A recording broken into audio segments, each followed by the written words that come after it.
Hello, magandang umaga, tanghali, hapon, gabi sa sign ng Taurus with the Earth elements. Lola Baby nagpapakilala. Isa lang pong likes, subscribes, and shares. Kung gusto po ninyo ng private reading, feel free to email Lola Baby. Bigyan ko kayo ng timeless energy sa mga natitirang araw-linggo. Sa buwan ng June. Okay? Mga Taurus pinanganak ng April 20 to May 20. Yan ha? Okay. So meron po tayo ditong tinatawag na the Six of Hearts. Yan. Abay, teka muna. Sino ito? It's like either, merong babalik sa buhay ninyo or may bagong darating sa buhay ninyo. Okay? Yan. Either ito is tao, babalik or darating. Pera, babalik or darating. Yan. Halimbawa, sabihin nating trabaho, babalik or darating. Yan o. Ito yung tinatawag either babalik or darating. Yan ha. General po ito, hindi po ito personal. Okay? So meron ditong tinatawag na the Seven of Spades. Yan ha. Okay.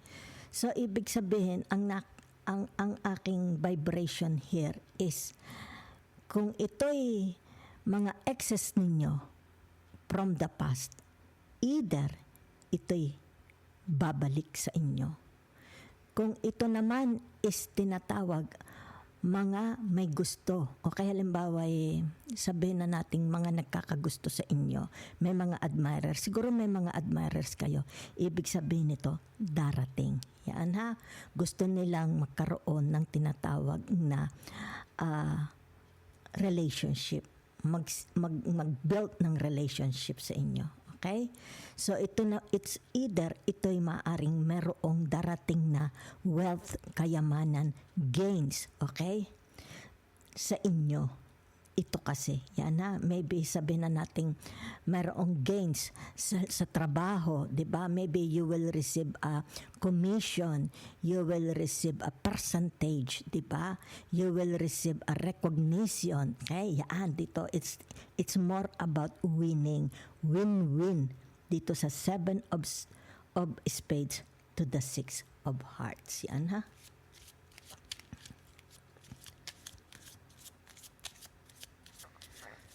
Pwede rin ito yung tinatawag na halimbawa may mga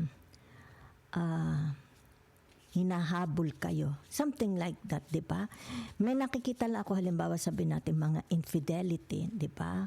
Problema. It's like there is a hurricane sa buhay ninyo. Ibig sabihin nito, yung tinatawag matatapos na. Yan na, okay.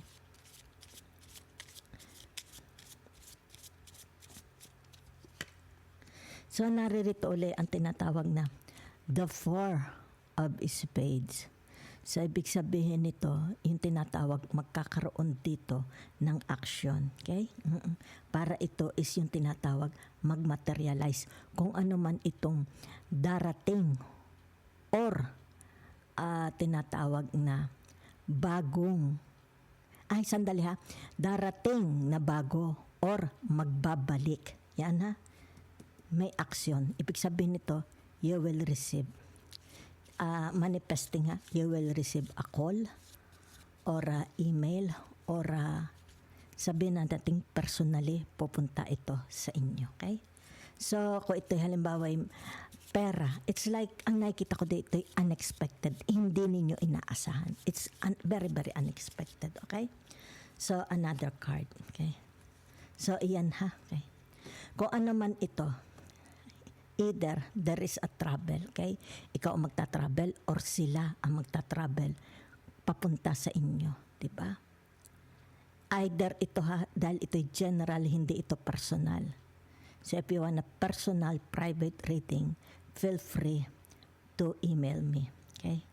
Either ikaw, kasi narito, di ba?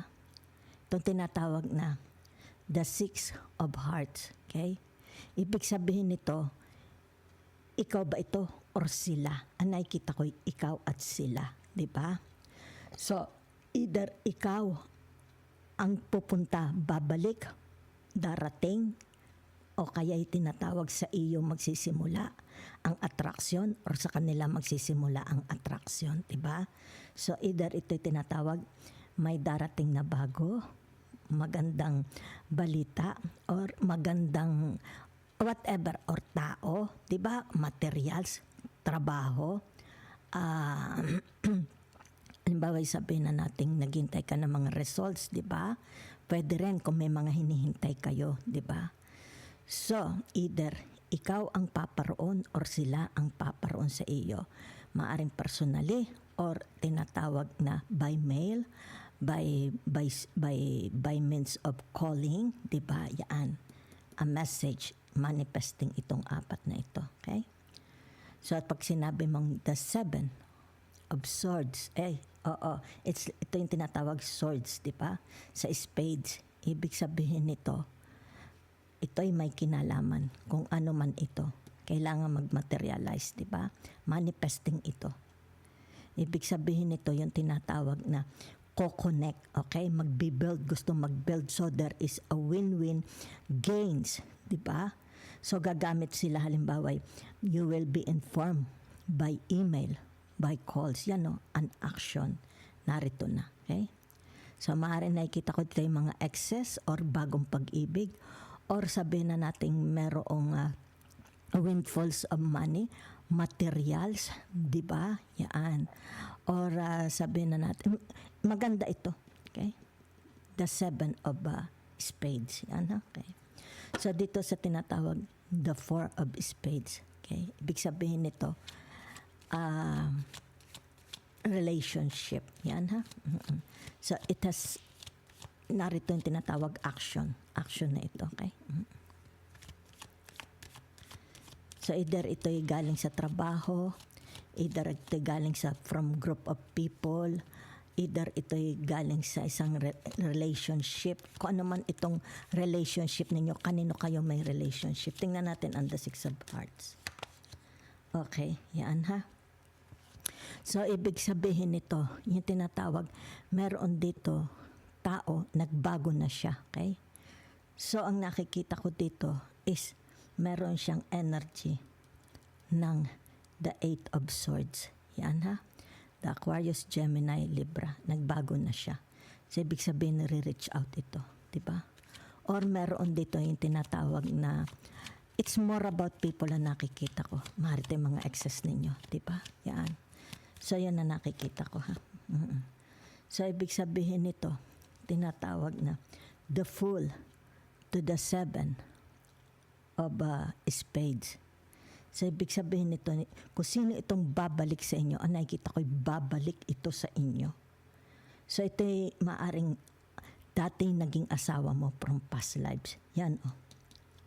Ibig sabihin nito yung tinatawag, sana makabalikan, papasukin mo siya sa iyong puso. Okay? Yan, ibig sabihin nagbago na siya. Okay? Malaki ang pagbabago niya. Okay? So, ibig sabihin nito may pag-ibig pa ito sa iyo. So, ibig sabihin nitong tinatawag na the Four of Swords. Yan ha. To the Three of Cups. Ibig sabihin niyan, yung tinatawag na may gusto pa sa inyo. Malaki pa ang gusto niyan sa inyo. Okay? Yan. So, ang nakikita ko dito mukhang magkakabalikan. Aywan ko lang ha. Hindi ko alam. It's like siguro may gusto ka pa sa kanya. Okay? So, ibig sabihin nito yung tinatawag na magkakaroon dito. Okay? Ng tinatawag na pag-uusap. An action. Okay? I think meron ka pang gusto sa tao na ito. Yan ha? So, gusto niya yung tinatawag na mabuo uli ang nasirang relationship. Okay? So, kung tignan ko lang itong tinatawag, the Ace of, okay? Yan. The Ace of Swords. Yan ha. So, ibig sabihin nito yung tinatawag na hindi, hirap na hirap siya, okay? Sa kanyang kinalalagyan. It's like meron siyang gustong pakawalan na. Maybe ito yung tinatawag present relationship niya. Okay, yan. Yan ha. So kung halimbawa isa-isang card lang, ibig sabihin nito, meron siyang ile-let go. Maaring trabaho niya, maaring sabihin na natin marriage, di ba? Maaring mga friends, mga tao, ibig sabihin nito hindi na siya interested. Kasi kumbaga dito very very chaotic ang buhay niya. Okay? Yan. Tinatawag hindi siya makapagplano, hindi organized ang buhay niya. So kailangan dito nag-iisip siya ano ang kanyang kailangang i-let go, okay? Para ma-balance, magkaroon ng balance. Kung ito naman isang card lang ito, ibig sabihin nitong the Four of Swords, okay? Or the Four of Spades sa tinatawag na the Three of Cups. Okay, magkakaroon ng tinatawag na abundance. Okay, yan. Magkakaroon ng abundance. It's like tinatawag case closed. Diba? Kung may away sa barangayan, tapos na. Kung may away sa mga mag-asawang away, tapos na. Kung mga excess, tapos na. Okay? Kung ito yung, whatever is this, kung sino itong mga it's like nagkaroon dito ng harmony. Diba? Yan. So, it's more about tinatawag na tightening relationship. Yan. Unification. Bonding. Yan ha. So, yun ang nakikita ko. It's like meron ditong namumuong bagong relationship or magbabalik. Yan ha. So, dito sa tinatawag na the Fool and the Seven of Spades. Yan ha. Ibig sabihin nito, itong taong ito is tinatawag na nagdarasal siya, okay, na sana what between this person and the others magkaroon ng tinatawag na kasunduan. It's like tinatawag mag-meet ang kanilang mind o kaya eyes to eyes, di ba? Eyes to eyes, mind, heart, di ba? Mag-blend. It's like tinatawag papasok. It's like parang kumbaga dito pahintulutan siyang makapasok. Diba? Kung ito'y trabaho, sana makuha niya ang trabahong ito. Kung ito'y friendship or kaya marriage or tinatawag na maybe you have a fight, okay? You have a problems with your siblings, family, relatives, cousins, diba? Friends, ito na ha. So dito sa tinatawag na the Six of Hearts, okay? Ibig sabihin nito, itong taong ito is transformed. Yan, no? Malaki ang kanyang pinagbago. Simula nung siya is mapahiwalay. Ang nakikita ko dito ay napahiwalay.